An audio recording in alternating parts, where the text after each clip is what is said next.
ಸ್ನೇಹಿತರೆ ನಮಸ್ತೆ. ಯೂಶಲಿ ಒಂದು ಪ್ರಶ್ನೆ ಏನಂದರೆ, ಅವರು ಶೇಂಗಾ ಬೀಜದ ಎಣ್ಣೆ ಯೂಸ್ ಮಾಡ್ಬೋದಾ, ಅದೇ ಕಡಲೆಕಾಯಿ ಎಣ್ಣೆ ಯೂಸ್ ಮಾಡ್ಬೋದಾ, ಅಥವಾ ಕೊಬ್ಬರಿ ಎಣ್ಣೆಗೆ ಕೊಬ್ಬರಿ ತೊಗೊಂಡೋಗಿ ಕೊಬ್ಬರಿ ಎಣ್ಣೆ ಮಾಡಿಸ್ಕೊಳ್ಳುವಾಗ ಅದರಲ್ಲೇ ಶೇಂಗಾ ಮಿಕ್ಸ್ ಮಾಡ್ಬೋದಾ, 30% 40% ಮಿಕ್ಸ್ ಮಾಡ್ಬೋದಾ ಅಂತ ಒಂದು ಪ್ರಶ್ನೆ. ಬಯೋಕೆಮಿಕಲಿ ನೀವು ಅರ್ಥ ಮಾಡೋದಾದರೆ ಶೇಂಗಾ ಬೀಜದಲ್ಲಿ ಬಂದು ಪಾಲಿಅನ್ಸ್ಯಾಚುರೇಟೆಡ್ ಫ್ಯಾಟಿ ಆ್ಯಸಿಡ್ ಇರುತ್ತೆ. ಇದರಲ್ಲಿ ತೆಂಗಿನಕಾಯಿನಲ್ಲಿ ಬಂದು ಸ್ಯಾಚುರೇಟೆಡ್ ಫ್ಯಾಟಿ ಆ್ಯಸಿಡ್. ಸೊ ಅದು ಬಂದು ನಿಮ್ಗೆ ತೆಂಗಿನಕಾಯಿ ಬಂದು ಅದೊಂಥರ ಅಮೃತ ಕಲ್ಪವೃಕ್ಷ ಇದ್ದಂಗೆ. ಈ ಶೇಂಗಾ ಬೀಜದ್ದು ಎಣ್ಣೆ ಬಂದು it is like so ಆರ್ಟ್ರೀಸಲ್ಲಿ clogging ಆಗೋದಕ್ಕೆ ಮೇಯ್ನ್ ಕಾರಣ ಬಂದು ಪಾಲಿಅನ್ಸ್ಯಾಚುರೇಟೆಡ್ ಫ್ಯಾಟಿ ಆ್ಯಸಿಡ್. ಅವು ಅನ್ಸ್ಯಾಚುರೇಟೆಡ್ ಆಗಿರ್ತವೆ.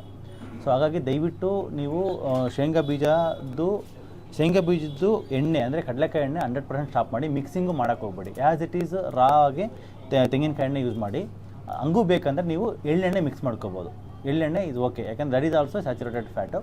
ಹಂಗೂ ಬೇಡ ಅಂತಂದರೆ ಬೇಕಾದ್ರೆ ತುಪ್ಪ ಪ್ಲಸ್ ಅದು ಎರಡು ಕಂಬೈನ್ ಮಾಡಿಬಿಟ್ಟು ಅಡುಗೆ ಮಾಡುವಾಗ ಮಾಡ್ಬೋದು. ನಿಮಗೆ ನಾನು ಅಡುಗೆ ಮಾಡುವಾಗ ಒಗ್ಗರಣೆ ಹಾಕುವಾಗ ಇದನ್ನು ಹಾಕಿದರೆ ತೆಂಗಿನಕಾಯಿ ಕೊಕೊನಟ್ ಆಯಿಲ್ ಹಾಕಿದರೆ ನಿಮಗೆ ಸ್ಮೆಲ್ ಬರುತ್ತೆ ಅಂತಂದರೆ ಅದಕ್ಕೆ ಒಂದು 50% ಕೊಕೊನಟ್ ಆಯಿಲ್, ಒಂದು 50% ತುಪ್ಪ, ಇಲ್ಲಾಂದರೆ 100% ತುಪ್ಪನ ಹಾಕ್ಬಿಟ್ಟು ಒಗ್ಗರಣೆ ಮಾಡಿ ಮಾಡ್ಬೋದು. ಇದು ಮಾಡ್ತಕ್ಕಂಥ ಬೆಸ್ಟ್ ಮೆಥಡು. ಸೊ ನಾವೇನಾದರೂ ಇದನ್ನು ಆಲ್ಟ್ರೇಷನ್ ಅಡ್ಜಸ್ಟ್ಮೆಂಟ್ ಮಾಡ್ತಾ ಹೋದಷ್ಟು ನಮಗೆ ಪ್ರಾಬ್ಲಮ್ ಆಗೋದು ಬಂದು ನಮಗೆ ಇವತ್ತು ಕಂಡಿಲ್ಲ ಅಂದರೆ ನಾಳೆ ಕಾಣುತ್ತೆ. ನಾರ್ಮಲಾಗಿ ಬಾಡಿ ಇದ್ದರೆ ಆಲ್ರೆಡಿ ಇವಾಗ ಕಾಯಿಲೆ ಇತ್ತು, ನಮಗೆ ರುಮಟಾಯ್ಡ್ ಆರ್ಥರೈಟಿಸ್ ಇತ್ತು ಅಥವಾ ಬೇರೆ ಏನಾದರೂ ಇಶ್ಯೂಸ್ ಇತ್ತು, ಮಂಡಿ ನೋವು, ಆರ್ಥರೈಟಿಸ್ ಸಿವಿಯರ್ ಆಗಿದೆ ಅಂತಂದರೆ ಅದು ಇಮಿಡಿಯೇಟಾಗಿ ಡೇ ಟು ಡೇ ನಮಗೆ ಪ್ರಾಬ್ಲಮ್ ಮಾಡ್ತಾ ಹೋಗ್ತಾ ಇರುತ್ತೆ. ಯಾಕಂದರೆ ಅದು ಮಾಡ್ತಕ್ಕಂಥ ಡ್ಯಾಮೇಜು ಇದೇ ಥರ ಮಾಡ್ತಾ ಇರುತ್ತೆ. ಗಾಣದ್ದೇ ಆದರೂ ಕೂಡ ದಯವಿಟ್ಟು ಶೇಂಗಾ ಎಣ್ಣೆ ಸ್ಟಾಪ್ ಮಾಡಿ ತೆಂಗಿನಕಾಯಿ ಎಣ್ಣೆ ಅಥವಾ ಕೊಬ್ಬರಿ ಅಥವಾ ಎಳ್ಳೆಣ್ಣೆ ಯೂಸ್ ಮಾಡಿ. ನೆಕ್ಸ್ಟ್ ಪಾಯಿಂಟ್ ಬಂದು ನಾವು ಶೇಂಗಾ ತಿನ್ನಿ ಅಂತ ಹೇಳಿರ್ತೀವಿ, ದಪ್ಪ ಆಗಬೇಕು ಅಂತ ಇದ್ದರೆ ಅಥವಾ ಈವನ್ ಹೈ ಪ್ರೋಟೀನ್ ಈವ್ನಿಂಗ್ ಟೈಮಲ್ಲಿ ತೊಗೋಬೇಕು ಅಂತಂದರೆ ಅದನ್ನ ಶೇಂಗಾನ ಯಾವುದೇ ರೀತಿ ಯೂಸ್ ಮಾಡಿಬಿಡಿ. ತುಂಬ ಫೈಟೋಕೆಮಿಕಲ್ಸ್ ಇರುತ್ತೆ. ಅದನ್ನು ಒಂದು 6 hours ನೆನೆ ಹಾಕಿ, ನೀರಲ್ಲಿ ನೆನೆ ಹಾಕ್ಬಿಟ್ಟು ಅದನ್ನು ತಿನ್ನಿ.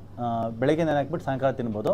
ಇನ್ನು ಬೆಸ್ಟ್ ಮೆಥಡ್ ಬಂದು ಅದನ್ನು ನೆನೆ ಹಾಕ್ಬಿಟ್ಟು ಒಂದು 6 hour ನೆನೆ ಹಾಕ್ಬಿಟ್ಟು ಅಥವಾ ಒಂದು ದಿನ ನೆನೆ ಹಾಕ್ಬಿಟ್ಟು ಅದನ್ನ ಮೊಳಕೆ ಕಟ್ಟಿ ಒಂದು 3 ದಿನದಲ್ಲಿ ಮೊಳಕೆ ಬರುತ್ತೆ.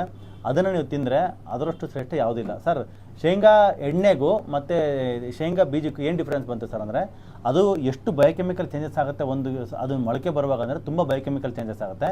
ಮತ್ತು ಅದನ್ನು ನಾವು ನೀರಲ್ಲಿ ನೆನಕುವಾಗ ಅದ್ರದ್ದು ಒಳಗಡೆ ಇರತಕ್ಕಂಥ ಕೆಮಿಸ್ಟ್ರಿನೇ ಚೇಂಜ್ ಆಗುತ್ತೆ. ಸೊ ಹಾಗಾಗಿ ನೀರಲ್ಲಿ ನೆನ್ಕೊಂಬಿಟ್ಟು ತಿನ್ನಿ ಶೇಂಗಾ ಬೀಜನ, ಪ್ಲಸ್ಸು ಮೊಳಕೆ ಬರೆಸ್ಕೊಂಡು ತಿಂದರೆ ತುಂಬ ಒಳ್ಳೆಯದು ಅಂತ ಹೇಳ್ತಾ ಈ ಮಾತು ಮುಗಿಸ್ತೇನೆ. Thank you.